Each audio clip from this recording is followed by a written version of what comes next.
పవన్ కళ్యాణ్ గారు కోనసీమలో చెట్లు చచ్చిపోయినాయి తెలంగాణ వాళ్ళ దిష్టి వల్లనే అని చెప్పి చెప్పడం జరిగింది. ఇంకా అది కూడా కాకుండా కోనసీమ వల్లనే తెలంగాణ వచ్చింది, డివైడ్ అయిందని చెప్పి కూడా చెప్పడం జరిగింది. మాకు తెలంగాణ వాసులకు మాకు సెంటిమెంట్ ఇంపార్టెంట్. మీకు తెలుసు స్టేట్ బైఫర్కేషన్ అప్పుడు సెంటిమెంట్ మాకు ఎంత ఇంపార్టెంట్. అప్పుడు చాలా మంది ఆంధ్ర నాయకులు బ్యాగులు మోసుకునే తెలంగాణ నాయకులే మా అమ్ముడు పోతారని కూడా తిరగడం జరిగింది. అయినా కానీ మాకు సెంటిమెంట్ ఇంపార్టెంట్ అని చెప్పి ప్రతి ఒక్కరూ తెలంగాణ నాయకులు ఆ రోజు ఉద్యమం వల్లనే, తెలంగాణ ప్రజల ఉద్యమం వల్లనే తెలంగాణ రావడం జరిగింది, సోనియా గాంధీ గారి ఆశీర్వాదం.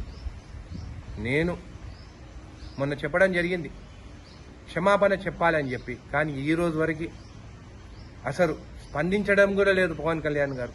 అంటే నేను తమిళనాడు పోతే నాకు రెడ్ కార్పెట్, ఢిల్లీకి పోతే నాకు రెడ్ కార్పెట్, ఎవరు ఏమి పీక్తారని చెప్పి అని అనుకుంటున్నారా?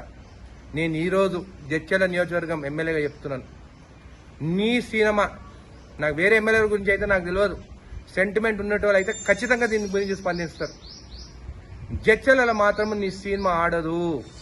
నేను జడ్చర్ల ప్రజలకు చెప్తున్నాను, మొన్న కూడా చెప్పినాను, నేను కూడా పవన్ కళ్యాణ్ ఫ్యాన్ అని చెప్పి, కానీ నాకు sentiment important, Telangana sentiment important. నాకు జడ్చర్ల యువకులకు కూడా చెప్తున్నాను, మనని నరదిష్టి అని రాక్షసులతో పోల్చడం మాత్రం కరెక్ట్ కాదు.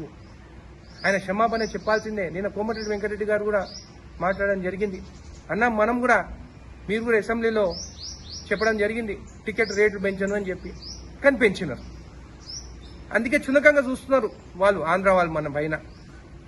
మీరు నిన్న చెప్పినట్టు టికెట్ రేట్లు పెంచొద్దు. యాజ్ అ సినిమాటోగ్రఫీ మినిస్టర్గా నేను రిక్వెస్ట్ చేస్తున్నాను మిమ్మల్ని. మొన్న సీఎం రేవంత్ రెడ్డి గారు చెప్పినారు జూబ్లీహిల్స్ ఎలక్షన్లో రేటు పెంచాలంటే 20% కార్మికులకి వాళ్ళకందరికీ ఆ ప్రాఫిట్ షేరింగ్ చేయాలని చెప్పేసి ఖచ్చితంగా ఆ జియో రిలీజ్ చేయండి ముందు. సినిమా మాత్రం పవన్ కళ్యాణ్ సినిమా మాత్రము నా జడ్చలలో ఆడదు. తెలంగాణ ప్రజలకి క్షమాపణ చెప్పాల్సిందే. వేరే ఎమ్మెల్యేని కూడా నేను చెప్తున్నాను, ఇది మన సెంటిమెంట్ విషయం. ఇది ఇంత చీప్గా మనం చూస్తే మనం ఊరుకునేది లేదని చెప్పి కూడా మీకు తెలియజేస్తున్నాం.